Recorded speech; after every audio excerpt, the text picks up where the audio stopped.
Les mutuelles ont eu un très grand rôle parce qu'elles ont fourni beaucoup d'amendements aux députés. Je pense à la MGEN qui a Mutuelle Générale de l'Éducation nationale qui a souhaité très clairement favorable que la loi soit votée. Moi, je leur dis aux mutuelles, écoutez d'abord, votre rôle, c'est de rembourser les soins. Voilà. Une de mes craintes, c'est que des gens choisissent l'euthanasie par défaut d'accès aux soins ou parce qu'ils ne sont pas suffisamment remboursés.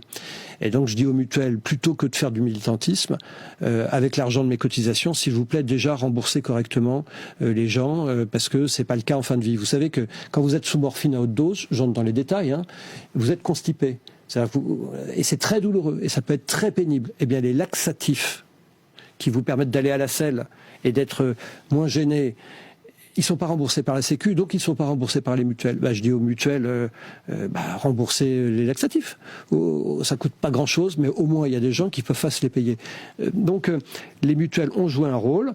Moi je ne crois pas à la thèse que certaines mutuelles ont fait ça pour faire des économies. Et d'ailleurs, aucun député n'a voté cette loi pour faire des économies, mais ne vous faites aucune illusion, cette loi fera faire des économies. Entre nous, on aurait une compagnie d'assurance médicale américaine capitalistique qui nous aurait écrit en disant « faut légaliser l'aide à mourir ». À votre avis, qu'est-ce qu'on aurait dit? On aurait dit au scandale. Mais pourquoi on l'a pas dit pour les mutuelles? Eh bien parce que il y a probablement des gens qui appartiennent à la fois au conseil d'administration des mutuelles, qui sont dans des associations. Oui, il y a des conflits d'intérêts très clairement. Bon, on retrouve un peu toujours les mêmes.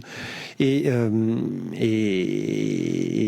manifestement, les mutuelles ont pris le masque de l'humanité. Voilà, c'est un masque, selon vous? Écoutez, les mutuelles ont-elles un conflit d'intérêts? Les mutuelles vont-elles moins dépenser grâce à cette loi? Oui, très clairement.